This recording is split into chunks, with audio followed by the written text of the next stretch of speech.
Berdasar hasil gelar perkara 14 Januari 2026, Polda Metro Jaya akhirnya menerbitkan surat perintah penghentian penyidikan SP3 terhadap 2 tersangka kasus ijazah Jokowi, Egy Sujana dan Damai Harilubis. Kata Kabid Humas Polda Metro Jaya Kombes Budi Hermanto, benar penyidik telah menerbitkan SP3 terhadap 2 tersangka, yaitu saudara ES dan DHL. Penghentian penyidikan dilakukan demi hukum berdasarkan keadilan restoratif. Terkait tersangka lain, Budi Hermanto menyatakan untuk tersangka yang tidak dihentikan perkaranya, penyidikan tetap dilanjutkan. Penyidik masih melakukan pemeriksaan saksi, ahli, serta melengkapi berkas perkara guna kepastian hukum. Sebelumnya, mantan Presiden Jokowi berharap penyidik Polda Metro Jaya mempertimbangkan restoratif justice setelah Egy Sujana dan Damai Harilubis menemuinya di Solo, Jawa Tengah 8 Januari lalu. Meski bicara soal keadilan restoratif, Jokowi enggan menjelaskan apakah ada permintaan maaf atau tidak dari keduanya. Dari pertemuan silaturahmi itu, ya, semoga bisa dijadikan pertimbangan bagi Polda Metro Jaya dan bagi penyidik untuk kemungkinan restoratif justice. Ada permintaan maaf enggak, Pak, datang dari mereka? Menurut saya ada atau tidak itu tidak perlu diperdebatkan. Karena menurut saya niat baik silaturahmi itu harus saya hormati dan saya hargai. Sementara Damai Harilubis sendiri membantah meminta maaf saat mengunjungi Jokowi di kediamannya. Kalau persepsinya minta maaf datang silaturahim, baik-baik kan memang dua-duanya. Oke. Bahkan Pak Jokowi sendiri bilang understanding. Nah itu Pak, bukan saya berarti mau ngelawan Bapak ya. Saya mah bakalan menang lawan Bapak. Bapak kan orang hebat. Ah enggak, Bang Egy yang hebat. Oke, jadi saya konfirmasi tidak ada permintaan maaf. Nggak ada. Tersangka tudingan ijazah Jokowi lainnya, Roy Suryo, bilang tak akan ikut-ikutan menemui Jokowi ke Solo. Ia sendiri meyakini Egy dan Damai tidak minta maaf ke Jokowi dalam pertemuan mereka di Solo 8 Januari lalu. Enggak. Orang yang bersangkutan sudah menyatakan enggak ada minta maaf. Dalam sidangnya 13 Januari lalu, Majelis Komisi Informasi Pusat mengabulkan gugatan sengketa informasi publik atas ijazah Jokowi dengan pemohon Bonatua Silalahi. Putusannya, Majelis KIP memerintahkan termohon KPU memberikan 9 informasi yang ditutupi pada salinan ijazah Jokowi yang digunakan untuk pengajuan calon presiden 2014 dan 2019. Memutuskan menerima permohonan untuk seluruhnya. Menyatakan informasi salinan ijazah atas nama Joko Widodo yang digunakan sebagai peserta pencalonan Presiden RI periode 2014-2019 dan 2024 merupakan informasi yang terbuka. Memerintahkan kepada termohon untuk memberikan informasi paragraf 62 kepada pemohon setelah putusan ini berkekuatan hukum tetap. Sekitar setahun bergulir, polemik ijazah Jokowi menemui babak baru. Perkara 2 tersangka yakni Egy Sujana dan Damai Harilubis mendapat SP3 dari hasil proses keadilan restoratif usai bertemu Jokowi. Sedangkan tersangka Roy Suryo, Rismon Sianipar dan Dr. Tifa berpeluang lanjut proses hukum setelah berkasnya dilimpahkan polisi ke kejaksaan. Sementara putusan KIP mengonfirmasi salinan ijazah Jokowi untuk pencapresan merupakan informasi yang terbuka.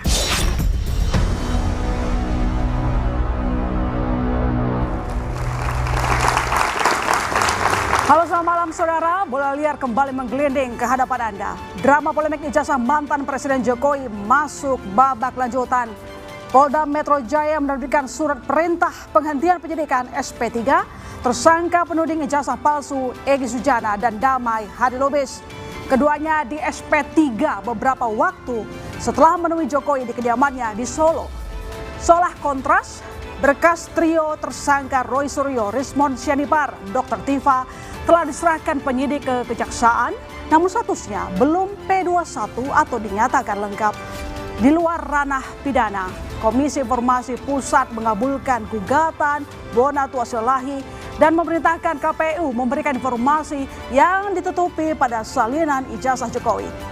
Bola liar muncul, apakah penyelesaian damai lewat keadilan restoratif hal yang wajar ataukah justru bakal mengaburkan isu keaslian ijazah Jokowi?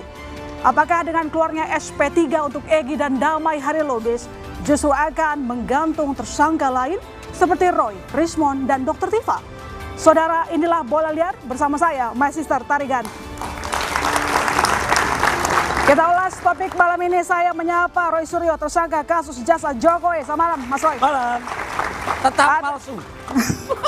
Bang Rismond Sianipar, tersangka kasus ijazah Jokowi. Bang Rismond, malam. Merdeka. Komjen Purnawirawan Susno Duaji, Kabar Reskrim Polri 2008-2009. Malam, Pak. Bang Andi Aswan, Ketum Jokman Nusantara Bersatu. Selamat malam, Bang Andi. Malam. Damai Hari Lubis, penerima SP3 kasus ijazah Jokowi. Selamat malam, Bang. Siap selamanya. Yakub Hasibuan, kuasa hukum Jokowi. Selamat malam, Bang Yakub. Selamat malam. Ahmad Alamsyah Syaragi, Ketua KIP 2009-2011. Selamat malam. Suparji Ahmad, Guru Besar Hukum Universitas Al-Azhar Indonesia. Selamat malam, Mas. Saya langsung ke Bang Damai kalau begitu. Bang, SP3 dikeluarkan hari ini. Ini sinyal besar bahwa sebenarnya Anda kemarin ke rumah Jokowi minta maaf. Pertanyaan pertama dulu, keliru, bukan hari ini, kemarin. Kemarin, oke. Ke Pak Jokowi, saya tidak minta maaf. Tadi sudah disampaikan. Nah, kemarin juga di sini 2 hari yang lalu, saya tidak ada minta maaf. Tidak ada minta maaf.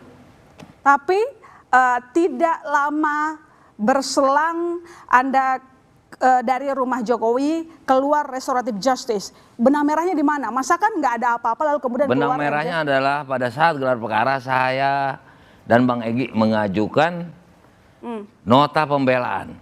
Boleh saya sebut isinya? Boleh? Saya tidak terlapor. Saya belum pernah diadukan oleh Pak Jokowi melalui Dewan Kehormatan. Saya bekas sekretaris Dewan Kehormatan yang membuat putusan apabila ada pengaduan terhadap anggota kami se-Indonesia. 3 periode. Saya jurnalis. Saya belum pernah dilaporkan kepada majelis pers. Yang ada cap jempol terus kalau saya kirimkan kepada beliau, Japri maupun grup. Itu ada di BHP semua yang saya sampaikan. Oke. Oke, ada lagi? Perlu lagi nggak yang lain? Perlu dong. Nggak perlu. Dalam laporan itu untuk kepada saya, itu diambil dari sisi diambil daripada TPU dan kawan-kawan. Itu bukan subjek hukum. Nah ini ada Pak, ini. Dan itu obscuri libelli. Di mana kaburnya itu? Remang-remangnya itu. Teman-temannya TPU sebuah organisasi, artinya organisasi atau temannya orang anggota-anggota TPU banyak sekali. Bang, tapi Anda kenapa bisa dapat restoratif justice kalau Anda nggak minta maaf? Itu nggak ada urusan sama saya.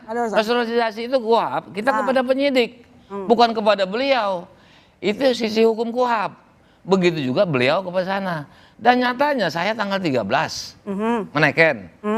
Kawan-kawan, rekan-rekan sejawat dari lainnya tanggal 12. Isunya 2 minggu sebelumnya. Ya kan? Kemarin masih diulangi juga oleh kawan saya sendiri tuh sayangnya. 2 minggu sebelumnya. Bawa apa, neken apa di sana, saya nggak bawa apa-apa. Gitu loh. Nah, datang ke sana kenapa? Perlu nggak saya sampaikan? Ya kan? Itu Bang Egy minta saya. Supaya diantarkan. DHL, aku dihujat sama kawan-kawan. Begitulah kira-kira ya. Dan saya mau nasihati melalui surat At-Toha. Nah itu kebetulan banyak pihak-pihak yang mendapatkan. Nah, satu lagi, saya itu pengacara, saya itu buktinya saya tidak sebagai terlapor, saya mendampingi Kurnia. Klien saya sebetulnya 4 orang, Mas Roy, Rismond, Kurnia, dan Egy Sujana sendiri. Teken kepada saya.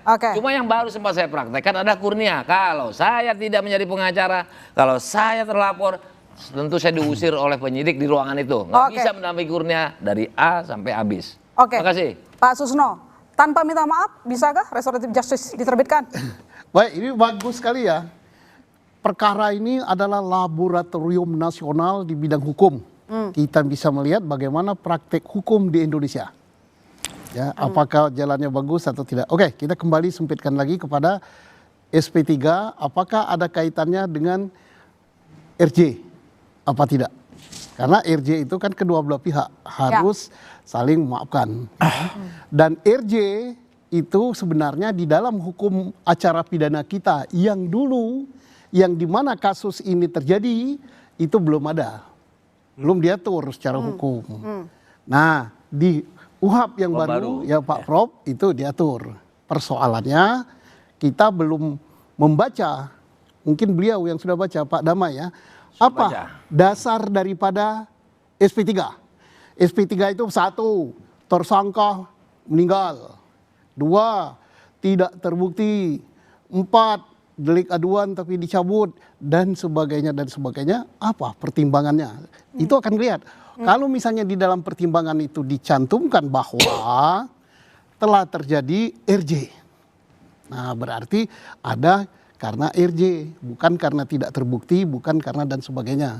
Nah, timbul pertanyaan, RJ itu tidak ada di UHAP yang lama, tapi di UHAP yang baru ada. Nah, menurut azas hukum, manakala ada peraturan baru yang berlaku, dan peraturan baru itu menguntungkan bagi tersangka, itu tersangka bisa memilih untuk tunduk pada aturan yang baru. Itu boleh saja RJ, artinya sah itu. Oke. Tapi kalau dikasih SP3 artinya sebenarnya sinyal besarnya memang sempat ada saling memaafkan antar kedua pihak. Saya tidak mengatakan bahwa itu saling memaafkan. Kan statement Pak Jokowi kan jelas sekali kan, bahwa tidak mempersoalkan apa, akan silaturahmi dan sebagainya. Nah, itu tinggal nurani masing-masing berbicara itu bagaimana. Saya tidak tahu pembicaraan itu. Dan maaf ini penonton mungkin lihat ya, saya duduk di sini, saya bukan berarti pihak sini, bukan pihak sana ya. Saya duduknya di sana. Saya mengkaji sesuai dengan apa pengetahuan saya selaku penyidik. Tapi kursi itu hanya 2 kursi gitu. Saya tadi hampir duduk di atas mic itu. Kombes Budi bilang sebenarnya keduanya kan meminta restoratif justice tuh. Artinya kan memang ada kesepakatan antara keduanya begitu untuk saling memaafkan. Akan terjawab manakala Pak Damai menceritakan apa pertimbangan hukum di dalam SP3 itu. Itu bukti autentik itu. Apakah memang karena telah terjadi RJ, apa karena bukan tindak pidana, apa karena tersangka meninggal, apa karena kalau delik aduan ini dicabut dan sebagainya. Itu ada gak klausalnya apa itu. Nah, mungkin ada kesepakatan itu tidak baik dikasih atau apa-apa, terserah beliau itu. Bang Andi, jadi isi kesepakatan yang Anda tahu itu apa sampai akhirnya dikeluarkan diterbitkan SP3 untuk Egy dan juga Bang Damai? Kita harus lihat dari sejarah ke belakang dulu sebetulnya ya. Jadi tanggal 17 Desember rekan kami dari Rejo, Bang Darmizal, berikut Bang Rahmat, itu bertemu dengan Bang Egy itu di rumahnya di Bogor. Sebelumnya tanggal 16 per telepon, ya, sebagai sahabat lama, sesama aktivis, ya, dia menanyakan bagaimana kesehatan Bang Egy. Bang Egy yang mengeluh di situ, dia mengeluh nggak ada temen gua yang dukung gua di sini, gua lagi sakit cancer stadium 4 nih, gua kanker usus. Kaget Bang Najib. Oke kalau begitu aku datang aja ke rumah Bang Egy. Ya lu datang deh jam berapa? Jam 10. Iya ditunggu gitu. Datanglah tanggal 17. Bercerita Bang Egy mengenai penyakitnya. Dan masalahnya dia ini harus pergi ke Penang untuk check up lagi gitu loh. Karena dokter dia di sana untuk bicara itu. Nah kemudian dia juga ada sebuah buku dia menulis tuh. Yang ngambil video itu ada Bang Darmizal itu. Ya. Dia menulis di situ untuk saudaraku seiman, seislam, CBM, cerdas, berani dan militan. Nah, setelah itu tanggal 17 itu ya ada jeda, gitu kan? Bang Egy ini baru terbuka ya. Bang Egy datang ke kantornya Bang Darmizal tanggal 5 Januari. Itu atas inisiatif Bang Egy Sujana sendiri meminta ke Bang Darmizal untuk memfasilitasi bertemu dengan Pak Jokowi. Tanggal 5 Januari di kantornya Bang Darmizal. Itu ada bukti fotonya ada untuk itu ya. Nah disitulah Bang Egy bilang, lu tolong buat aja appointment ya. Semuanya itu saya yang tanggung sendiri buat saya gitu loh. Jadi kita ketemunya nanti di Solo kalau sudah oke. Tanggal berapa? Oke, tanggal 8 jam 4 sore. Ya. Bang Damai ini diajak nih nggak tahu prosesnya, hanya diajak oleh Bang Egy gitu. Pada saat itu. Karena Bang Darmizal juga nggak tahu ternyata ada Bang Damai juga diajak. Karena terpisah nih. Jam 3:30 Bang Darmizal itu sudah ada di rumah singgah. Oke. Ya. Bang Egy datang jam 4.30 di situ. Nah, di situ Bang Egy minta untuk disteril nih jalanan. Tidak ada yang namanya wartawan apa gitu loh. Dia tidak mau lah ada namanya publikasi semacam itu ya. Kemudian masuklah Ibu Elida dengan Bang Rahmat. Ya bercerita dulu lah dengan Pak Jokowi. Mungkin pembukaannya seperti apa kan begitu. Baru Bang Damai, Bang Egy, Bang Ramizal masuk situ. Menurut keterangan ya dari Bang Ramizal, pembicaraan itu ada yang mengatakan Bang Damai sebagai juru bicara diminta oleh Bang Egy. Karena Bang Egy itu tidak berbicara apapun. Hanya nanti memimpin doa. Doanya itu ada 12 menit dari 55 menit percakapan yang ada di dalam situ. Ya. Mohon maaf Bang Damai ya, tolong koreksi kalau saya salah. Perkataannya begini ya. Dia mengucapkan kami memohon maaf Pak Jokowi. Ya. Begitu. Bla bla bla bla. Oke. Di dalam doa pun Bang Egy mengatakan, ya Allah ya Rabbi, ya, tolong sembuhkan ayahanda kami, ya, Presiden ke-7 Pak Joko Widodo, dan seterusnya. Doa 12 menit itu sangat lama. Ya, kalau saya kutip dari surat Yasin itu, inna amru ija aroda sayan an yakulalau kun fayakun di situ. Artinya di situ, gestur tubuh di situ tidak perlu diucapkan. Bahwasanya di situ terjadi yang namanya bagaimana kesesuaian hati di situ. Karena Allah yang membolak-balikan perasaan dan hati yang ada di sana. Sehingga timbul suatu persaudaraan yang ada di sana. Ya. Jadi ada yang menarik ketika datang masuk ke sana, Pak Jokowi menyambut dengan salaman. Tapi yang jelas memang ada permintaan maaf ya? Secara verbal, Bang Egy tidak ada permintaan maaf. Secara verbal, kan diwakilkan, kan dia nggak berbicara, dia hanya berbicara pas waktu memimpin doa. Katanya. Kan begitu ya? Iya. Ini kan ada dua saksi Itu di dalam. katanya itu. Katanya Darmijal. Gitu kan? Terserah kalau dia ini. Kan kita kan paham betul bagaimana RJ itu kan prosesnya seperti apa. Nggak mungkin itu tidak akan terjadi. Dan Pak Jokowi tidak akan mempersalahkan. Mau diucapkan atau tidak diucapkan. Yang penting adalah sisi kemanusiaan beliau melihat keadaan dan kondisi Bang Egy Sujana yang notabene adalah juga sebetulnya sahabat beliau. Kenapa saya katakan sahabat beliau? Tahun 2012 Bang Egy Sujana itu membantu juga Pak Jokowi dalam tim kampanyenya juga. Kan itu. Dan 2006 ketika pembukaan LBH-nya Pak Bang Egy dengan Bang Todung Mulya Lubis yang resmikan adalah Pak Jokowi. Begitu loh. Bang Damai, Anda mendengar, Anda melihat gestur permintaan maaf dari Bang Egy? Kan Anda ikut? Lebih baik versi saya aja. Ini versi kan Anda. saya yang hadir. Dan sudah saya sampaikan ke publik dan Bang Egy juga sudah sampaikan ke publik. Beliau juga nggak salah kalau beliau dengar ceritanya seperti itu. Kan gitu. Karena berubah-ubah. Sekarang saya jadi juru bicara kan. Nah itu yang masuk pertama adalah pengacara Bang Egy, 20 menit kemudian baru saya. 5 menit kemudian atau 3 menit ya baru Bang Egy yang masuk. Jadi kalau jubir itu kan artinya udah kumpul semua ya. Itu sebuah teori. Mungkin Bapak sebagai penyidik ini ahli, pakar ya, praktisi tahu.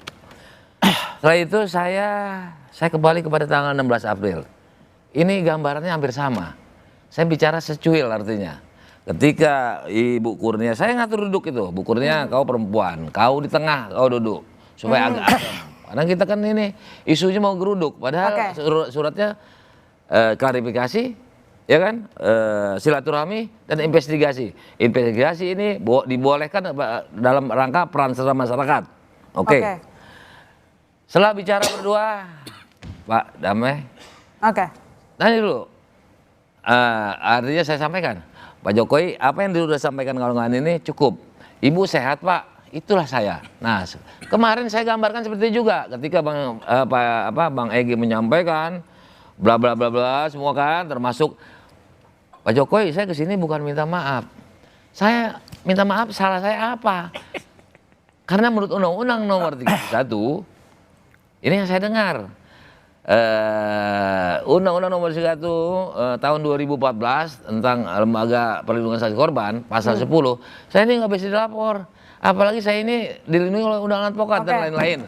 Poin strongnya adalah Undang-Undang 31 yang pertama kali disebut. Nah, saya ditanya, ya kan, giliran lah gitu. Saya bilang, 2 kali saya ulang. Dari sisi hukum, apa yang disampaikan Bang Egy itu, saya sama. Baik, Gitu. sebelum kita lanjutkan dialog kita. Pak Jokowi bilang, ya understanding lah. Sudah. Nah ini sudah diucapkan, sepertinya sama-sama lah. Artinya restoratif justice ini saya terserah, yang penting saya di SP3. Baik. Saya punya nota pembelaan dan faktual. Baik, kita dengarkan dulu pernyataan dari Egy Sujana setelah menerima SP3, saudara. Saya datang, Pak Jokowi yang saya hormati, saya berharap jangan salah info. Saya kesini mungkin Bapak terima, mungkin pembisik-pembisiknya menyatakan Egy datang meminta maaf.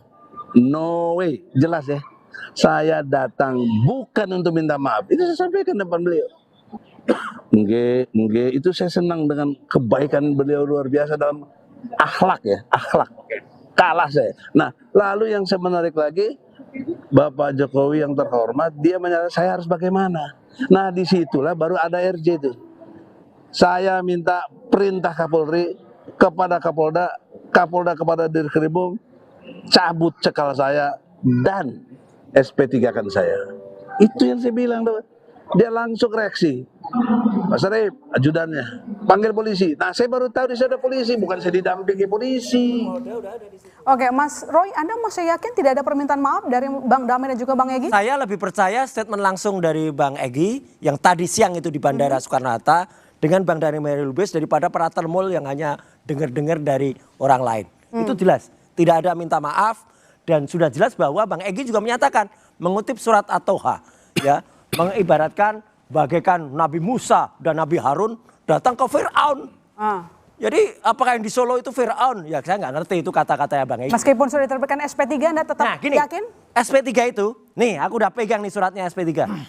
Ya, silakan diteliti dan mungkin silakan apakah itu Propam ataukah itu nanti tim dari kepolisian, Pak Susno. Tolong dilihat, surat ini itu pertimbangannya nggak ada. Jadi 1, 2, 3, 4, 5, 6 itu adalah laporan dari Jokowi, Lecumanan, Kamis Samuel II, kemudian juga dari Ade Kurniawan. Kemudian penetapan TSK, SPDP. Ya. Nah setelah itu langsung loncat SP3. Jadi harusnya kan ada RJ, ada restoratif justice, ada juga permohonan maaf. Dan dalam KUHP yang baru, di pasal 79, itu ada syarat. RJ harus dilakukan secara tertulis. Dan RJ itu harus ditangani di Polda Metro Jaya, bukan polisinya datang ke Solo. Ini apa-apaan ini? Ini pengkhianatan besar terhadap KUHP yang baru berlaku beberapa hari yang lalu. Dan artinya begini, dengan adanya ini, satu lagi yang harus dipecahkan, Mbak Alona dan juga semua pemirsa. Jokowi itu melaporkan 5 orang. RS Roy Suryo, RHS Rismon, TF Dr. Tifa, kemudian ES Egy Sujana, dan K Kurniawan. Betul, Bang Damai Hairul Lubis tidak dilaporkan. Kok bisa orang yang tidak dilaporkan dicabut oleh Jokowi? Jokowi kan gak melaporkan DHL. Dan kalau mau mencabut satu ini, kenapa bisa ini dicabut satu di antara 5? Ini di splitsing dulu. Secara de jure bukan hanya de facto. Bang Yakub, Mas Roy mempertanyakan kok bisa pencabutan dilakukan oleh pihak kepolisian. Nanti dijawab Bang Yakub, kami segera kembali saudara. Tetap di Bola Liar.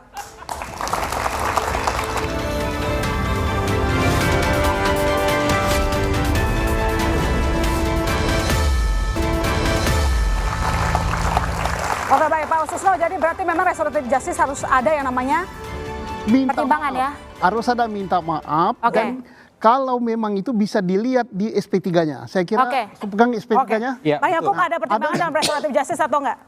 Ada jelas ya, di SP3-nya nanti mungkin bisa dikonfirmasi langsung oleh pihak yang menerima langsung bahwa saya bacakan sedikit bahwa sehubungan dengan rujukan di atas diberitahukan kepada kepala bahwa terhitung mulai tanggal sekian penyidikan yang diduga dilakukan oleh yang diduga dilakukan oleh tersangka Damai Hairul Lubis dihentikan dengan alasan demi hukum berdasarkan keadilan restoratif sebagaimana resume singkat hasil penyidikan terlampir. Nah, Jadi sudah jelas bahwa SP3-nya itu dikarenakan adanya keadilan restoratif. Restoratif. Nah, saya harus sampaikan juga nih sedikit di sini bahwa dari tadi saya menyimak sekali diskusi yang cukup panjang mengenai kronologis bagaimana sih kedatangan Bang DHL dan Bang Egy Sujana ke kediaman Pak Jokowi. Saya tentunya tidak hadir di situ, saya harus sampaikan pada saat itu. Jadi saya tidak bisa terlalu detail mengatakan apa yang terjadi dalam situ. Tapi yang dapat saya sampaikan, dan ini sudah disampaikan langsung oleh Pak Jokowi kepada kami, adalah pertemuannya berjalan dengan sangat baik. Silaturahminya itu berjalan dengan sangat kekeluargaan. Bayangkan saja Mbak, kalau ada orang yang bertamu, masa buat apa? Masa mau berantem? Pasti kan berbaik-baikan. Setelah itu pun Pak Jokowi juga sampaikan, tidak perlu diperdebatkan. Apakah itu mengenai maaf-maafan, saya understanding. Nah tadi Bang DHL yang sampaikan, Pak Jokowi yang menyampaikan itu. Pak Jokowi menyampaikan saya sudah understanding. Jadi kalau saya melihatnya, jika ada perdamaian di antara kita, itu adalah hal yang sangat baik. Perdamaian ada karena ada permintaan maaf? Kembali lagi, itu tidak perlu diperdebatkan karena silaturahminya berjalan dengan sangat baik. Jadi kembali lagi ya, perdamaian di bangsa ini, dalam beragama, dalam bermasyarakat, itu kan hal yang baik. Jadi itu bukan hal yang seharusnya ada orang berdamai malah mencurigai kiri kanan. Justru kita harus syukuri ada hal itu. Dan itu adalah spirit dari KUHP yang baru. Itu mungkin yang harus di-highlight juga Mbak. Oke, baik. Bang Rismon, jadi Bang Damai dan juga Bang Egy bisa dapat SP3 karena apa menurut Anda alasannya? Minta maaf lah. Ya, maaf. Pasti itu. Meskipun disangkal, tapi kan ada satu waktu saya dengan Muhammad Rahmat itu berdiskusi secara live itu kan jelas dikatakan sekuensnya. Ada permintaan maaf, ada saling mendoakan, terus bahkan ada berangkulan. Silakan bantah Muhammad Rahmat, jangan kami. Gitu loh. Ya. Jadi yang pasti bagi saya ini egoisme sih. Bang DHL, bagaimana kita berdiskusi panjang tanggal 15 April. Untuk apa? Untuk Republik ini. Perbaikan sistem seleksi KPU mendatang. Ini bukan masalah personal kita. Masalah Roy Suryo, DHL, Rismon, Tifa, bukan. Supaya ada perbaikan sistem seleksi KPU ke depan. Ada transparansi, kebutuhan rakyat untuk transparan. Jangan sampai ada lagi wapres yang gak lulus SMA. Diloloskan cawapres itu nggak lulus SMA, hanya modal surat keterangan yang abal-abal itu. Jangan sampai itu terjadi. Ini demi Republik kita, bukan masalah Egy Sujana, Rismon, siapa? Rismon, apalagi Rismon, siapa? Rakyat jelata. Ya. Jadi kalau ini kan saya kembali lagi ingat ke perkataan Pak Joko Widodo bahwa ini harus disettle secara terhormat, diselesaikan berwibawa bermartabat di pengadilan. Di pengadilan. Saya akan datang meskipun ada kalimatnya, condition, kalau diminta oleh hakim. Nah pertanyaannya, pastikan aja nanti Pak Jokowi untuk datang pengadilan. Gak usah pakai wakil atau Zoom. Kami udah siapkan 1000 pertanyaan nanti di pengadilan. Gitu loh. Itu akan menyelesaikan semuanya. Tetapi, ya, saya heran. Kenapa yang pro Jokowi sekarang dengan adanya RJ kok berselebrasi ya? Padahal Pak Jokowi menyatakan harus diselesaikan, dituntaskan di pengadilan secara bermartabat. Nama saya dipulihkan. Kalau semua nanti RJ, nggak terpulihkan dong namanya Pak Jokowi. Kalau semua nanti RJ, kami datang, RRT datang, RJ, yang lain lagi datang, RJ. Nama Pak Jokowi akhirnya menggantung. Harusnya pihak pro Jokowi kecewa sama Pak Jokowi kok dikasih RJ itu. Dituntaskan di pengadilan, asalkan Pak Jokowi menjaga janjinya datang di pengadilan untuk menghakimi kami. Karena 7 pasal loh ini, Pak Jokowi sendiri yang melaporkan kami 7 pasal, bertanggung jawablah 7 pasal ini datang di pengadilan, ayo kita pulihkan nama baik Pak Jokowi, gitu loh. Dengan one condition kalau saya, one condition. Meskipun inkonsistensi Pak Jokowi ini, aduh udah di mana-mana lah inkonsisten. Datang ke pengadilan langsung, tidak live, tidak Zoom, tidak tanpa perantara, tanpa hanya catatan. Ayo kita tuntaskan. Jadi Anda merasa dipecah dengan penerbitan SP3 kepada Bang Egy dan juga Bang Damai? Sekali lagi, kalau dipecah itu seolah-olah ini kebutuhan personal RRT dan lainnya. Ini kebutuhan Republik ini mengetahui riwayat pendidikan presidennya yang 2 periode, nggak ngaruh bagi saya. Bahkan di kasus Jessica Woso, saya sendiri terus berteriak manipulasi barang bukti digital oleh Puslap Polri. Saya sendiri berani. Yang lain mundur pun saya akan maju. Ini bukan masalah DHL, ES. Rakyat perlu tahu loh. Masa kita gelar perkara khusus, cuma lihat begini aja di meja. Dikatakan udah ditunjukkan. Begitu. Anda merasa Bang Damai mengkhianati Anda dan kawan-kawan? Nggak mau ke situ ya, biarkan Bang DHL yang mengatakan itu. Perbincangan kita panjang by telepon. Apa semuanya demi negara ini, Bang DHL. Perbincangan kita semuanya demi Republik ini, bukan kepentingan Rismond, Roy, saya Pipa, lebih dulu DHL. mengatakan seperti itu. Kalau Sekarang berubah sikap, kenapa? biar nggak ada dusta di antara kita, surat tadi SP3 sudah saya kirim. Silahkan tayangkan kalau sudah siap. Kita akan lihat dari poin K meloncat ke poin L. Belum ada Bang, Itu nanti ada. kita keluarkan ya. Nanti kita keluarkan. Sudah bacakan. Silakan. Anda berbelot, Anda tidak setia kawan versinya Bang Rismond. Oh enggak, saya Anda nggak baca egois. seperti itu. Saya nggak percaya, seperti itu. Enggak. Kalau seperti itu, berarti dia nuduh Mas Roy yang menyatakan kami memang terpisah, ya kan? Nah, walaupun saya nggak perlu, kecuali dia ngejar saya buka, kan gitu. Nah, ini understanding juga nih namanya, ya kan? Karena dia mau atas nama RRT, berarti Rismond tidak ada keberatan terhadap pernyataan rekan kita Roy, ya kan? Nah, artinya ya silakan tafsirkan sendiri. Saya juga tidak mau menjat yang aku ponakan saya ini. Saya belum pernah ketemu pada saat itu. Bahkan makanya saya minta kepada Om Roy ajak Pak Rismond. Karena saya simpati. Karena beliau umumkan. Saya belum pernah ketemu itu ketika saya datang ke Jogja. Cuma 2 saya minta Om Roy ajak itu. Kalau ada yang lain itu saya nggak kenal itu orang. Ya, nah, jangan dibuka lagi, malah saya buka. Gak ada pecah di antara kami, nggak ada. Oh, Ini yang bikin masalah Jokowi. baik. Nanti saya lanjutkan di floor. Nanti dulu. Gini, itu tidak terlepas Pak, restoratif dalam pemahaman saya Pak Kussusno adalah tidak terlepas daripada KUH tentang perjanjian. Oke? Walaupun tadi Pak Jokowi menyatakan tidak ada, jangan bicara maaf-maafan lagi, ya kan? Saya juga mengakui saya tidak ada minta maaf. Bang Egy juga, kalau Pak Rismond kan itu asumsi, karena nggak ada di situ. Dia menilai ya. Yang mengatakan Bang Muhammad Rahmat, kami artinya kan gini, apakah percaya mutlak itu 100%, sedangkan Pak Roy itu jadi pecah juga dong RRT. Pak Roy percaya sama saya dengan ini. Artinya berarti menyerahkan aja kepada publik. Karena saya juga nggak dengar langsung. Saya nggak nonton loh. Ya kan, kalau Pak Rahmat yang tempo hari ada di sana, yang menyatakan seperti itu, artinya ini sudah menyampaikan. Jadi kami sama-sama menyampaikan. Artinya gini, bagian daripada perjanjian. Yang jelas saya neken.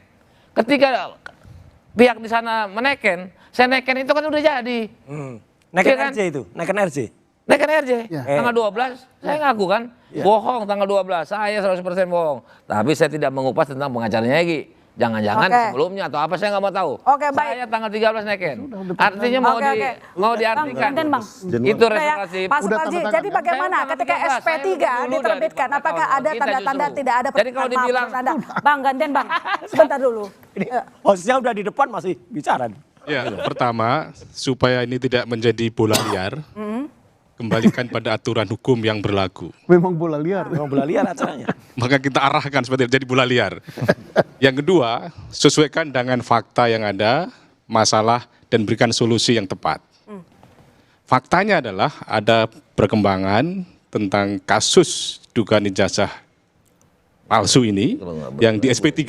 Jadi sudah kita baca bahwa alasannya adalah demi hukum.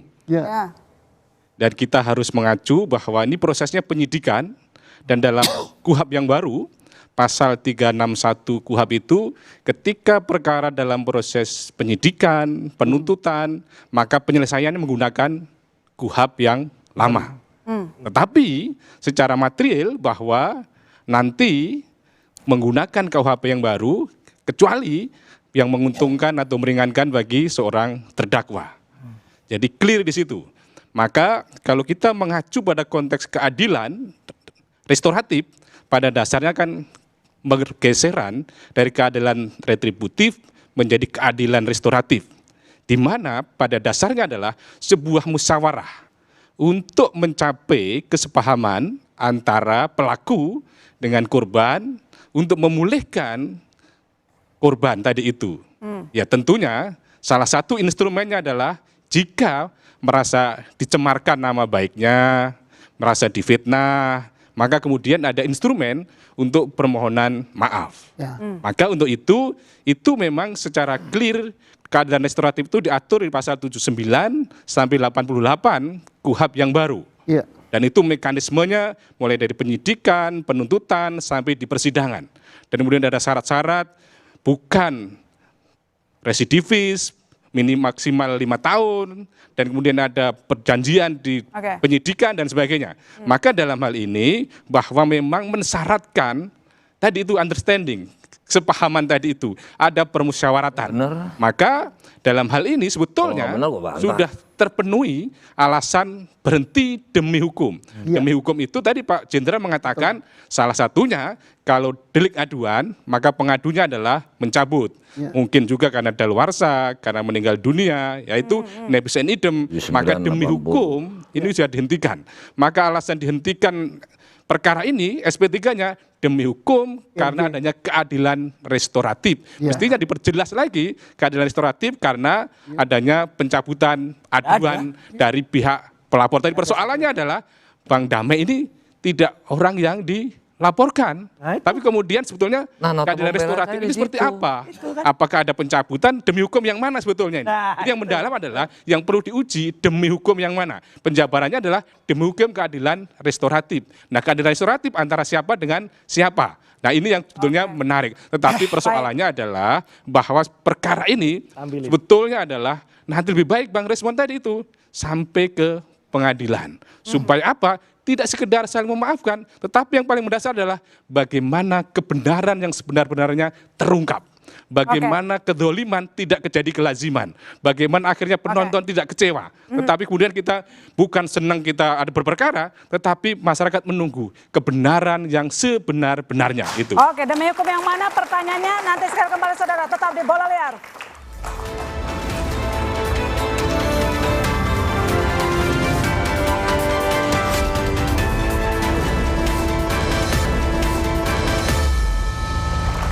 Pak Lamsah, pasal berlapis diberikan kepada 2 klaster. Di satu klaster tersebut, akankah delik aduan bisa dicabut?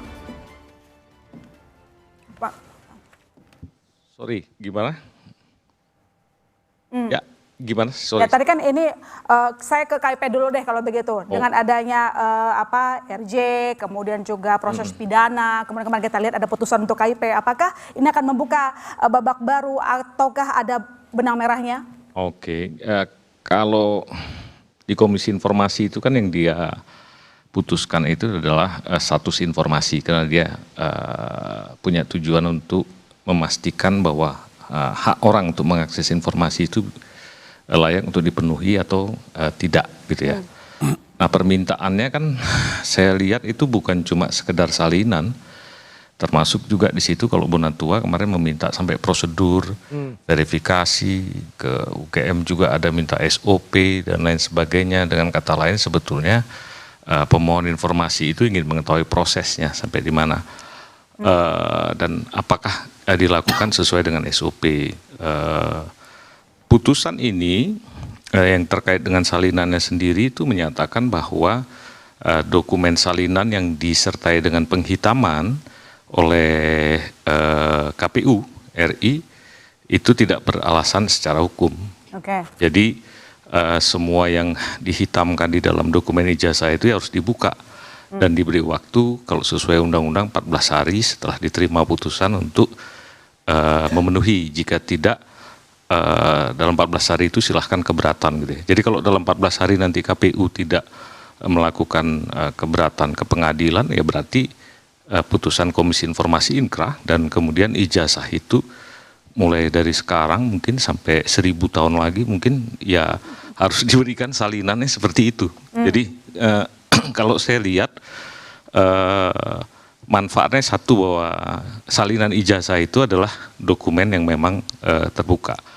Ada dari KPUD, ada juga dari KPU RI. nanti yang bersangkutan kalau memang nanti KPU memberikan ya, menerima putusan Komisi Informasi, kalau tidak dia dalam 14 hari harus mengajukan keberatan ke pengadilan. Tapi kalau sudah inkrah, maka pemohon harus bisa menerima salinan itu. Silahkanlah nanti melihat apakah semua salinan yang ada di KPU Solo, kemudian yang di KPU RI atau di tempat lain itu kira-kira sama atau tidak gitu kan. Biasanya kalau dalam penelitian tentang status satu dokumen itu kan orang mau lihat identifikasinya dulu apakah identik atau tidak gitu ya, dilihat. Yang kedua, kalau menurut saya, Dona, ini kan sebetulnya manfaatnya adalah kita baru sadar juga bahwa untuk ijazah seorang presiden itu hanya dilakukan proses verifikasi batasnya, bukan autentikasi ya. Nah, ini mungkin masukan nanti untuk undang-undang pemilu ke depan ya. Kemudian juga di KPU SOP-nya mungkin harus sampai ke sana. Jadi wajar kalau Andri selama ini nggak menerima karena tidak pernah ada proses autentifikasi. Jadi kalau nggak ada autentikasi ya batasnya adalah salinan yang sudah diverifikasi, statusnya begitu yang diberikan oleh KPU. Itu pelajaran yang mungkin bermanfaat ya dari putusan Komisi Informasi ini. Sayang memang kita agak lambat, harusnya dari dulu sehingga nggak tidak harus terlalu keras gitu kita bertengkar. Kira-kira begitu loh. Nah, Bang Rismon, jadi putusan KIP kira-kira menurut Anda bisa menjadi amunisi baru untuk Anda dan kawan-kawan atau tidak? Ya itu sudah sangat logis ya. Bukan hanya presiden, semua ijazah pemimpin politik, pemimpin publik, jabatan publik ya harus dibuka. Ini kan karena selama ini banyak buzzer yang menggiring-giring itu. Logika waras di publik, ya Anda dibayar oleh rakyat, fasilitasi, dihidupi, ya gantinya ya Anda harus transparan, bukan terjadi chaos. Kalau Pak Jokowi nanti ini, lihat nanti ada menteri, ada gubernur, bupati, wali kota yang akan diminta. Ya memang sudah sepantasnya, kalau diminta ya dikasih, bukan chaos. Kalau enggak ya udah. Sama seperti saya, rakyat biasa. Tapi putusan KP kira-kira jadi amunisi atau enggak nanti? Ya jelas. Gitu loh. Bahwa kalau selama ini kan kami dikatakan, memang apa hak kalian meneliti ijazah Joko Widodo? Itu jawaban KIP. Itu terbuka. Maka layak untuk diteliti. Gitu loh. Sudah sepantasnya sebenarnya Pak Joko Widodo terus terang. Apakah hanya memiliki ijazah sarjana muda, rakyat pasti mengampuni. Ya, karena apa? Sesuai dengan yang disita oleh Polda Metro Jaya sebagai tergugat di sidang KIP juga itu. Informasi itu. Barang bukti yang kami sita adalah transkrip nilai sarjana muda untuk keperluan sarjana muda itu yang disita. Itu terbongkar juga di sidang KIP lagi-lagi. Kalau ini konflik ini, bukan konflik, isu ini. Ya, tidak kami bongkar. Tentu tidak ada Dr. Bonatua Silalahi yang menggugat itu. Tentu tidak terungkap di sidang KIP bahwa ternyata transkrip nilai sarjana muda tuh yang yang disita.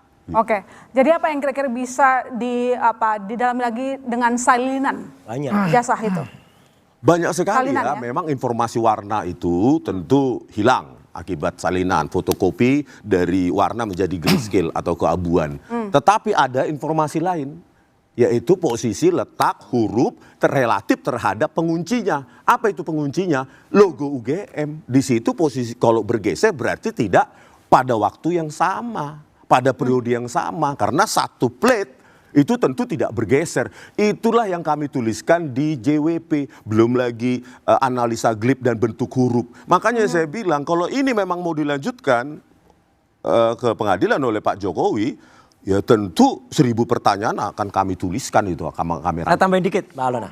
Jadi gini, memang akhirnya KIP itu memutuskan ini harus dibuka.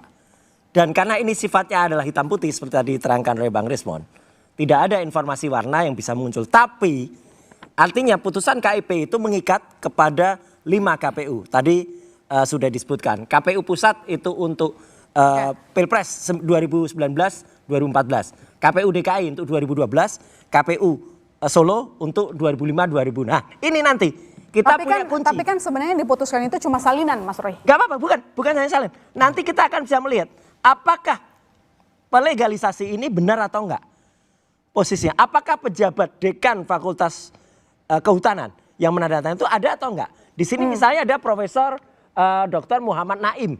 Oke, Muhammad Naim ada di 2010, ada di 2012, ada 2014. 2019 adalah Profesor Budiadi. Nah yang 2005 siapa? Ternyata kalau itu salah, berarti dari awal memang ini bermasalah. Itu saya sudah punya kuncinya nanti. Kita bongkar semua nanti. Saya akan dibongkar. Dikit aja Bang, dikit aja. Saya izin meluruskan sedikit. Saya izin meluruskan sedikit bahwa Pak Jokowi itu bukanlah pihak ya. Di permohonan KIP ini Pak Jokowi bukanlah pihak. Jadi yang kemarin mungkin ada itu putusannya bahwa terhadap KPU, di mana KPU diminta memberikan salinannya. Gak apa-apa. Jadi bukan Pak Jokowi diminta, Pak Jokowi tunjukkan ijazah asli. Bukan. Jadi saya takut ini menjadi kebingungan di masyarakat. Dan saya harus, mungkin saya izin tanggapi juga tadi sedikit pernyataan dari Bang Rismon juga yang mengatakan seakan-akan kita tuh selebrasi karena ada yang melakukan perdamaian. Dapat kami sampaikan, kami tidak selebrasi Bang, kami biasa saja. Justru kami agak bingung kenapa ada perdamaian banyak orang yang panas. Karena ada perdamaian itu, justru kita bingung. Karena kembali kami sampaikan, Pak Jokowi itu sangat menghormati Bang DHL dan Bang Egy. Itu ketika 2 hari setelah pertemuan itu, saya diskusi panjang dengan Pak Jokowi dan beliau sampaikan berkali-kali, saya sangat menghormati Bang DHL dan Bang Egy Sujana. Dan saya juga bisa share di sini bahwa sebelum ada pertemuan itu, kami tidak pernah berdiskusi mengenai adanya RJ kepada siapapun. Namun setelah pertemuan itu, tiba-tiba Pak Jokowi mengatakan, saya berkenan agar penyidik mempertimbangkan. Justru kami yang agak sedikit kaget, oh berarti pertemuannya lancar nih. Karena kalau pertemuannya nggak lancar, tidak mungkin Pak Jokowi mengatakan hal seperti itu. Jadi itu yang mungkin perlu dipahami juga Mbak. Mungkin saya tambah ya.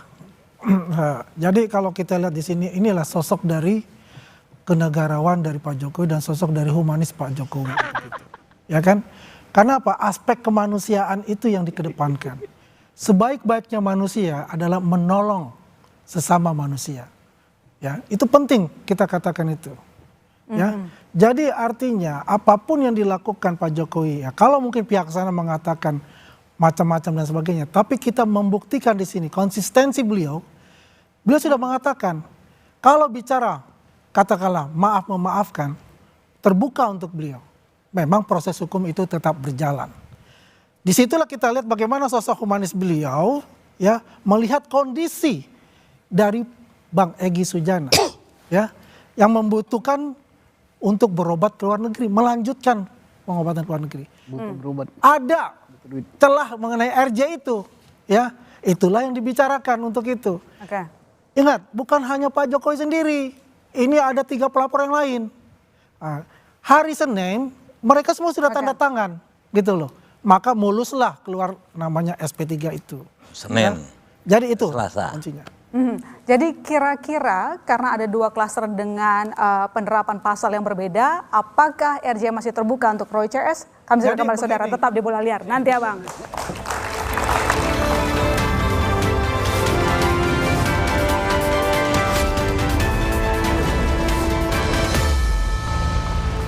Ya, jadi Pak Alamsyah, apakah memang KIP berwenang memutuskan membuka ijazah asli Jokowi? Kalau membuka ijazah asli Jokowi bukan kewenangannya.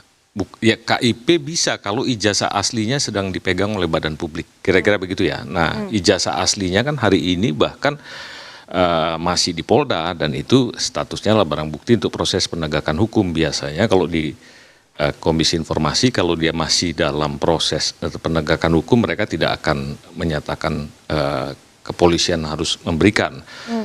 Kalau diminta gitu kan mengakses. Nah kalau dokumen asli itu untuk dibuka juga bukan diberikan kepada yang bersangkutan, biasanya diminta untuk menyaksikan dan itu digelar kan sudah dilakukan ya oleh Polda. Menurut saya sih sudah terjadi. Memang mungkin tadi Pak Rismon bilang oh itu cuma dilihat aja tidak boleh disentuh. Memang biasanya dalam akses untuk satu dokumen yang jadi barang bukti itu ada kadang-kadang dilapis plastik untuk disaksikan ada ya, karena kan nanti mengganggu proses pembuktian.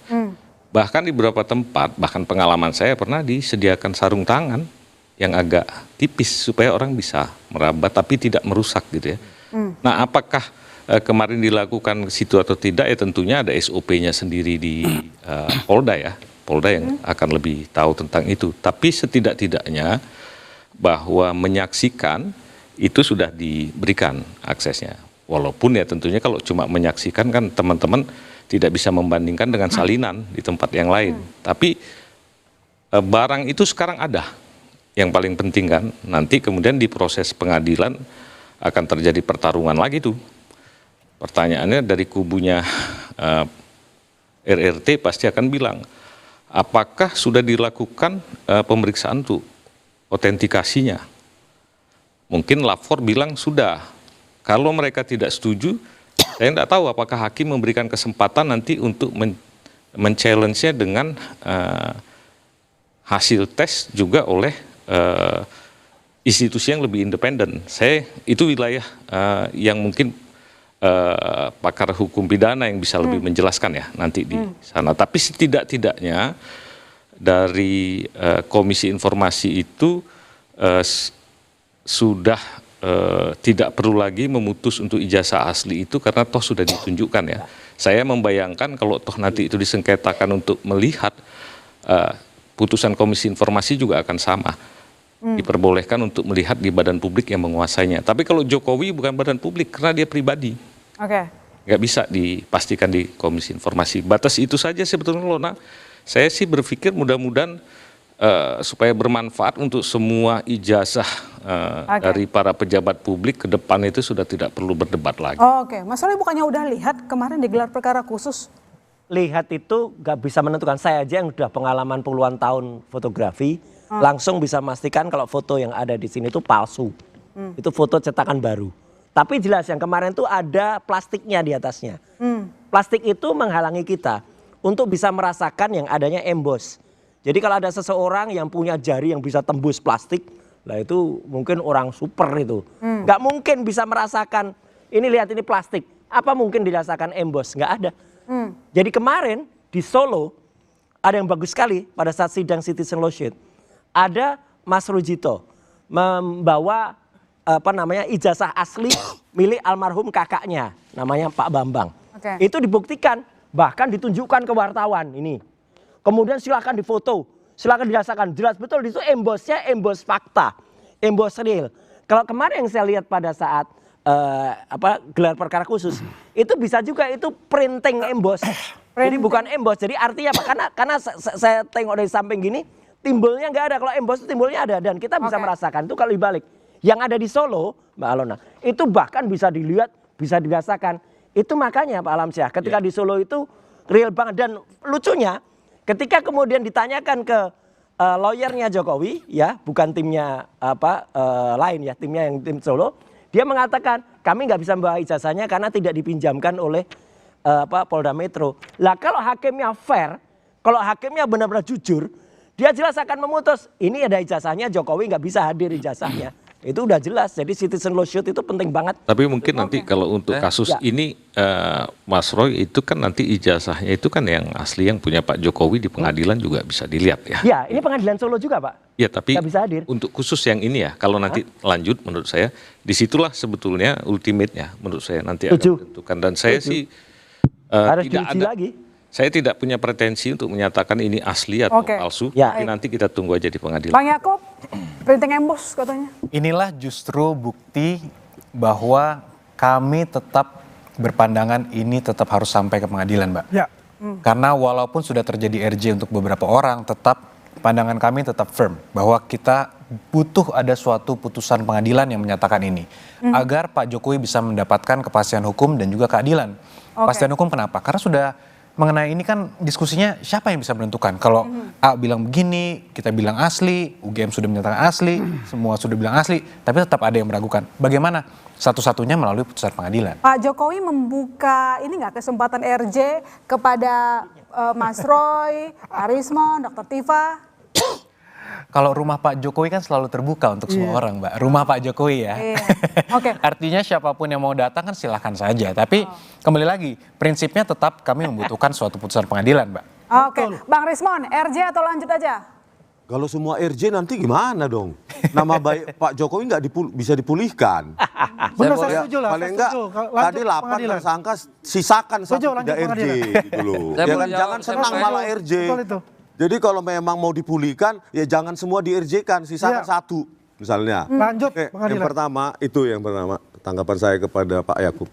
Yang kedua ya ada pengaman lain itu di Solo. Tapi nanti jangan diceritakan, nanti ditiru lagi. Biarin aja ditiru. Iya, ya. kemarin Jadi niru selain Embos maupun Embos maupun Watermax, ada satu lagi memang UGM keren gitu loh, Univers keren. Ada yang namanya hologram. Itu. Dan kami lihat kok nggak ada ya? Itu satu itu. Yang di Jokowi yang nggak ada maksudnya. Yes. Di Solo terbukti ada hologram. Memang UGM keren. Pengamannya itu berlapis-lapis gitu loh, bukan seperti ada ahli mengatakan ya biasa itu bergeser hurufnya terhadap Watermax. Gila, seketat itu kok bergeser. Jangankan huruf, posisi huruf, berlapis-lapis keamanannya sampai hologram. Lanjut, pada saat gelar perkara khusus 15 Desember ya 2025 ada yang aneh, ini kok ada garis lurus kayak cacat digital printing ini. Nih di sini nih. Lurus di sini nih. Lurus cacat digital printing ini. Terus ada lagi di sini di kanan 2 titik, di atas 1 titik, di bawah itu kayak tinta-tinta berantakan nggak jelas. Ya wajar kami nggak bisa nyentuh. Kalau kami sentuh kami raba, wah ini digital printing ini. Yang belum ada teknologinya pada tahun 85. Begitu. Bang Andi, nggak mau RJ, tolak, maunya lanjut ke pengadilan. Saya setuju, memang sebaiknya RRT ini lanjut ke pengadilan. Saya sangat setuju untuk itu. Biar itu terang benderang, masyarakat juga bisa melihat secara langsung. Ya kan? Artinya apa argumennya dari pihak RRT, ya kan? Dari kita argumennya kan juga jelas ya. Karena kita kan pertama ya yang menerbitkan ijazah itu udah mengatakan asli. Lapor forensik sudah, apapun itu sudah dilakukan, ya kan? Yang terpenting memang kita nggak bisa debat kusir untuk mengatakan saya asli, kamu palsu, saya asli, kamu palsu. Kok yang asli nggak dibilang palsu, kok palsu nggak dibilang asli? Nggak ada ketemu jawabannya untuk itu. Kalau saya katakan ijazah Pak Jokowi itu asli, yang dituduh palsu oleh mereka, itu aja. Tapi di pengadilan nanti kan pasti diminta tuh ditunjukkan ijazah Pak Jokowi juga harus hadir. No problem, karena memang Pak Jokowi juga sudah mengatakan, Mas aku pun pasti tahu juga, ya.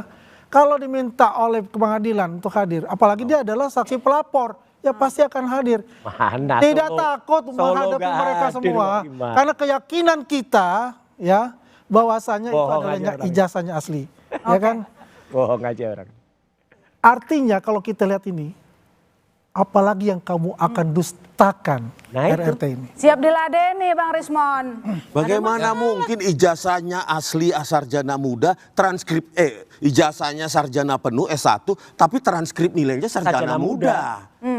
Yang mengatakan orang Polda Metro Jaya di sidang KIP. Yudisiumnya sarjana ini kan beda tingkat akademik ini, makanya saya katakan. Yang sebetulnya kalau kita lihat itu nanti itu di pengadilan dengan 700 barang bukti tersebut. Buka semua itu. Kalau nanti di pengadilan semua jawaban kita karena ngapain kalau ngumpul kita di sini? mengajak masyarakat untuk menilai, ya tidak ada kapasitas untuk itu, ya kan? Pokoknya semua siap-siap aja. Ini kan sudah tahap 1. Antar tahap kedua kan katakan 14 hari ya. Izin Jenderal kalau saya salah, tolong dikoreksi. Kan 14 hari. Berarti kan kalau itu nggak ada masalah, kan P21. Oke. Ya sudahlah, bertarung di sana dengan jaksa yang. Jadi menurut Anda ini memang sudah ditutup, lanjut saja ke pengadilan. Lanjut saja ke pengadilan. Ya kan? Itulah namanya gentleman. Tapi kenapa sampai sekarang belum P21 soalnya? Itu kepentingannya itu adalah penyidik dan jaksa. Nggak ada buat kita. Kita ini posisinya defensif, menunggu. Ya. Apakah itu dilimpahkan silakan. Tidak ditahan pun kita tidak ini kok. Kita tidak apa kita cawe-cawe enggak. Ini saya tadi dipotong. Kan begitu. Iya. Data saya ngomong. Lanjut Bang. Lanjut. Makanya saya bilang, kalau keterangan dari Pak Profesor Ova Emilia, satu pun dokumen nggak ditunjukkan. Ya. Satu pun. Dan tidak ada tim pengkaji, tim Dewan Guru Besar. hanya keterangan. Terus bagaimana kalau cuma modal keterangan? Bagaimana keterangan Pak Kasmujo? Sama-sama keterangan ini. Membantah saya tidak pernah membimbing skripsi maupun akademik. Ini sama-sama keterangan. Posisinya sama. Kok hanya memilih keterangan Profesor Ova Emilia? Padahal Pak Kasmujo langsung lebih dekat dengan fakta tahun 1985. Ya. Jadi ini juga sudah bertentangan nanti di pengadilan. Makanya saya bilang, nah ini kalau relawan Jokowinya semangat banget di pengadilan, bagaimana dengan Pak Jokowi? Berani nggak masuk pengadilan dan hadir? Jangan pakai pracondition. Kalau saya akan hadir, kalau diminta yang mulia hakim. Jangan pakai kalau dong. Diminta atau tidak diminta oleh hakim, saya akan datang. Nyatanya Gitu di Solo dong. nggak ada. Karena 7 pasal nih. Kami para peneliti 7 pasal di Republik Demokrasi ini. Pakai pasar berlapis. Bagaimana Bang DHL dengan kenapa Bang DHL cuma mikirin DHL dan Bang Egy saja? Bagaimana dengan kami? Kalau tidak ada pertemuan tanggal 15 yang diinisiasi oleh Bang Egy Sujana, yang tanggal 15 juga nggak datang ke UGM, entah kemana. Ada yang bilang mampir ke Polda, ada yang bilang mampir ke Mabes Polri, ada yang bilang sakit, ada yang bilang ditahan. Kenapa nggak datang? Kalau tidak ada pertemuan kita 15 April tersebut, Nah, saya ada jawab nggak dong. kasus ini? Saya jawab dong. Jawab. Jawab, Pertanyaan itu UGM lain jawab. Ya. Saya hadir walaupun saya keberatan.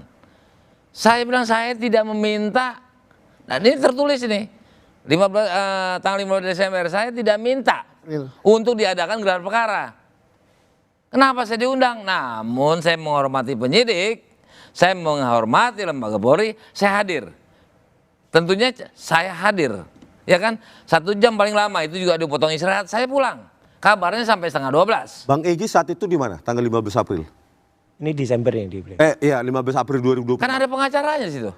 Saya nggak mau, sebetulnya saya nggak perlu jawab. Soalnya ada isunya ke Polda, ada isunya tanggal 15 April 2025. Iya kan ada pengacaranya. Katanya sakit, katanya ditahan. Pengacara kuasa itu, Padahal umum itu kan berlaku. sebagai ketua TPUA harusnya bertanggung jawab hadir 15 April 2025. Jangan, itu udah salah. Saya mau ikuti juga secara hukum organisasi keliru, secara KUHAP juga keliru, undang-undang advokat. Itu sudah ada anaknya selaku advokat. Sudah ada Al-Katiri. Sudah ada yang namanya Elida. Udah cukup. Jadi sulit saya menjelaskan itu. Mendingan saya nggak jawab aja, tapi saya udah terangkan. Itu hak menurut undang-undang advokat dan KUHAP. Jadi kemana dia? Seandainya pun dia nggak mau, nggak ada masalah. Ada kuasa hukumnya. Oke ya. Nah sekarang saya jawab tadi mengenai apa? Kenapa tidak memikirkan diri? Ya kan? Saya tertulis. Saya tolak, saya tidak mau hadir, cuma hanya menghormati. Makanya sebentar saya pulang. Gitu loh. Saya cukup menghormati. Karena apa? Sama-sama penegak hukum di dalam undang-undang advokat. Dan beliau juga mempersilahkan saya pulang, nggak ada masalah. Ya nggak apa-apa bang. Gitu loh. Jadi jangan sampai, kenapa diizinkan pulang, tidak hadir. Kan nanyanya bukan ke saya. Ya kan gitu. Jadi melebar. Ya, saya juga maklum. Karena beliau bukan pengacara, harusnya pengacaranya juga ikut, nggak perlu keluar ini ketika dia sudah konsultasi sama pengacaranya, tentu pertanyaan ini tidak akan keluar. Oke. Selanjutnya masalah undang-undang KIP, saya nggak berkompeten, ya kan, saya nggak jawab, walaupun saya juga perlu nih menyampaikan ini karena saya ada di sini. Oke, saya diundang. Kedua, semua itu adalah nota pembelaan saya. Saya minta, saya tidak, kan punya hak saya. Ada fasilitas di KUHAP, orang minta SP3. Orang minta memberikan penjelasan lanjutan, tertulis, tidak dilarang. Saya gunakan hak itu kok saya yang kurang baik. Ada orang, justru saya bilang saya tidak terlapor. Argumentasi hukum saya ada, ya kan? Itulah saya perjuangkan.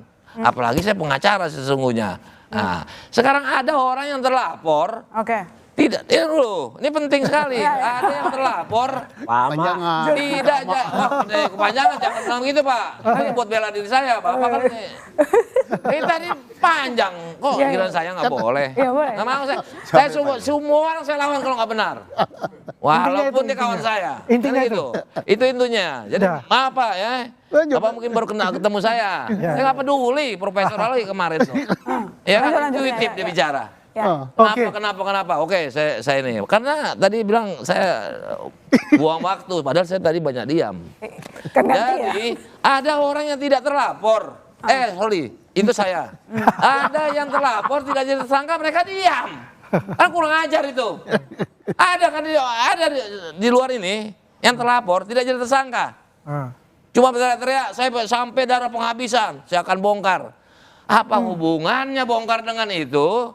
Dengan perkara ini, apalagi status dia umpamanya ya tipikor, hubungannya apa dengan ijazah palsu, kan gitu? Kok nggak dimasalahin itu? Kok saya lah 2 minggu lah, ya kan? Restoratif justice lah, ya kan? Saya minta membela diri, namun tadi saya benarkan secara perdata pun itu bagian dari perjanjian. Silakan bantah, karena 2 pihak apa kan? Saya keken. Bukan 2 minggu lalu, bahkan lebih dulu dari kawan-kawan sejawat. Oke, baik. 12, saya 13. Oke, baik. Ya kalau bilang yang minta siapa? Kalau 20-an. Oke, Kapten. Pak Suparji, ini kan ada 2 klaster. Ada perbedaan pasal yang diterapkan. Ya kan, kira-kira akankah terbuka RJ kepada Roy CS? Nanti dijawab, kami silakan kepada saudara. Tetap di Bola Liar.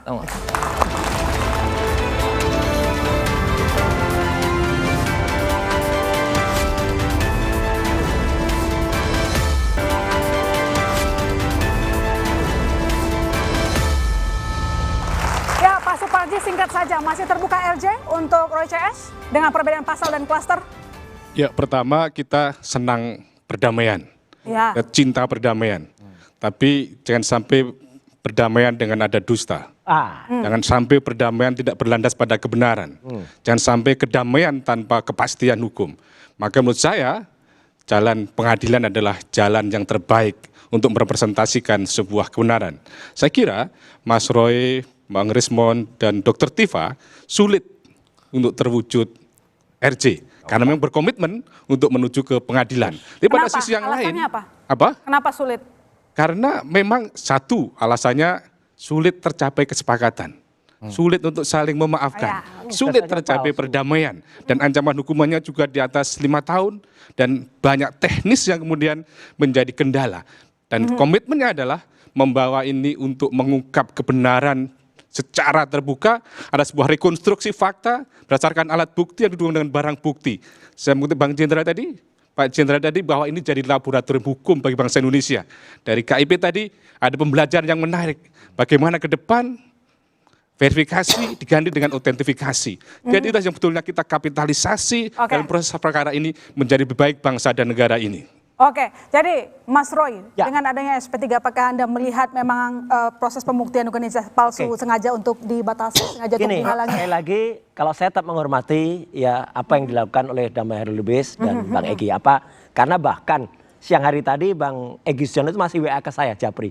Silahkan terus berjuang, brother Roy.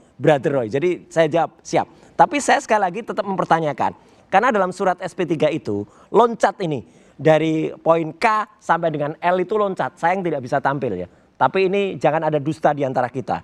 Karena ini dari surat pemberitahuan dimulai penyidikan, K, poinnya 14 Juli, tiba-tiba loncat ke L, surat ketetapan tentang penghentian Januari. Ini kan aneh banget, harusnya ada seperti tadi kata Jenderal Susno, harus ada dasar-dasar RJ.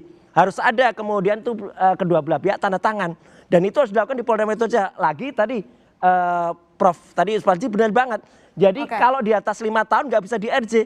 Apa yang diancamkan ke klaster 1 itu pasal 160 di Undang-Undang 1 tahun 46 undang yang lama itu di atas 5 tahun. Itu 6 tahun jadi nggak bisa di RJ. Jadi harusnya persoalan nggak bisa pendek gitu loh. Harus bisa dibikin panjang gitu loh persoalannya. Harus jadi, bisa dibikin panjang. Bentar. Jadi persoalan ini nggak bisa kemudian gitu aja. Harus bisa kemudian tidak bisa dipisah-pisah. Ini harus bisa dioplos. Nah kayak BBM ini. BBM itu harus bisa dioplos. Nggak bisa. Jadi persoalannya harus bisa panjang. Gitu. Jangan pendek. Gitu loh. Luar biasa. Kesimpulannya beliau walaupun setuju itu ngambang, anomali. Enggak. Dari bahasa ini seolah-olah saya ancamannya 6 tahun nggak bisa RJ. Iya. Gitu. Oke ya. Pertama saya adalah penyidik memberikan. Jadi harus panjang. Saya sudah berusaha berjuang untuk meyakinkan dengan dasar hukum, bukan intuitif. Ya kan? Bukan subjektif, tapi saya menunjuk asas legalitas. Oke? Dan itu saya sampaikan. Nah, kalau keberatan soal itu, permasalahan di sini, tingkat penyidikan ini belum, pasal 361, Pak, itu memakai undang-undang baru. Oke? Nah, undang baru itu berapa tahun? Dan itu bukan kategori masalah hukum. Kalau dalam KUHP itu masalah ancaman hukum. Tapi bukan perkosaan, bukan pembunuhan, bukan korupsi. Itu tidak termasuk kategori saya. Nanti undang orang yang ngomong gitu saya tahu. Kita debat di sini.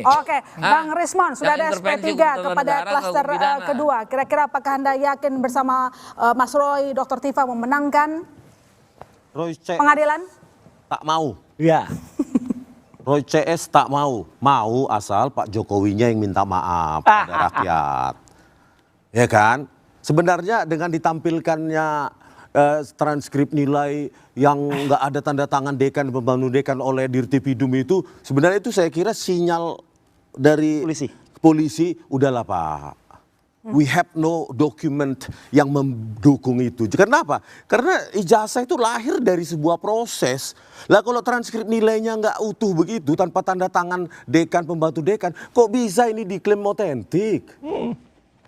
Kan gitu saja. Belum lagi kita ke Desa Kotoyan, nggak ada yang kenal di sana KKN itu. Pak Rismon, maaf nih. Bentar, Abang Ganten. Udah. Mas Andi, jadi gimana? Katanya asal Jokowi yang minta maaf, baru mau damai. Kalau nggak, ya nggak mau. Lanjut terus, panjang jalannya. Jadi kalau kita, ya, kalau mereka meminta untuk tetap panjang, kita panjang. Kita ikuti terus itu.